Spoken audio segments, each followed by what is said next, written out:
मोदी सरकार वोट चोरी के बाद अब सत्ता चोरी का नया फॉर्मूला लेकर आई है। मतलब 30 दिन की जेल, फिर सत्ता से बेदखल। इसमें यह है कि 90 डेज तक पुलिस कस्टडी ले सकती है। आप कैबिनेट के 6-7 लोगों को केस लगाइए, 30 दिन डालिए अंदर जेल में, गवर्नमेंट गिर गई उनकी। क्योंकि बेल के लिए तारीख पर तारीख या फिर किसी और केस में फंसाने का खेल शुरू होगा।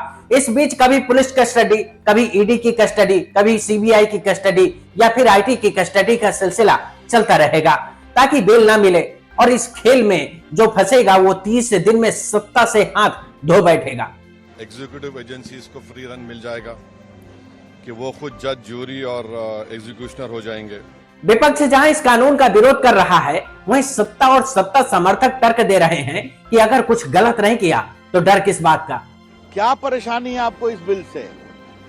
इसीलिए कि ये बिल केजरीवाल ऐसे लोग जो जेल जाते हैं, इस्तीफा नहीं देते, उसके लिए उपाय कर रहा है।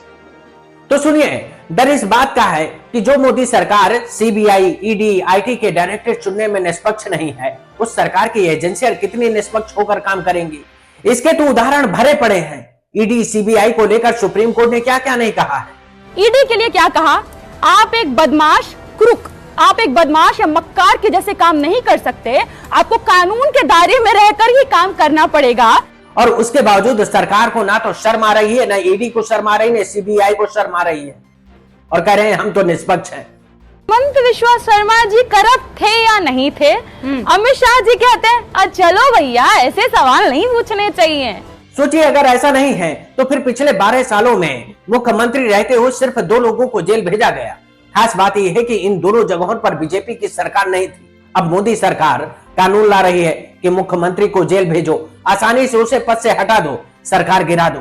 तर्क दिया जा रहा है कि कानून के दायरे में मुख्यमंत्री ही नहीं, प्रधानमंत्री, मंत्री और भी लोग हैं। इन एजेंसियों की हिम्मत है कि हमारे प्रधानमंत्री के खिलाफ मुकदमा दर्ज कर लेंगे और उनको अरेस्ट कर लेंगे। लेकिन सवाल है कि जो प्रधानमंत्री सीबीआई, ईडी, आईटी जैसी संस्थाओं के प्रमुख अपने दम पर चुनेगा, वो अपनी सत्ता को चुनौती देने वाला क्यों चुनेगा? वो तो सिर्फ अपना कठपुतली चुनेगा जो उसके इशारे पर नाचेगा। अभी सुप्रीम कोर्ट ने ये इलेक्शन कमीशन के बारे में एक टिप्पणी की थी। आपने कैसा इलेक्शन कमीशन सिलेक्शन कानून बना लिया? सोचिए, जो खुद सरकार के रहमो करम पर लाभ उठाएगा वो उसे ही आंख दिखाएगा।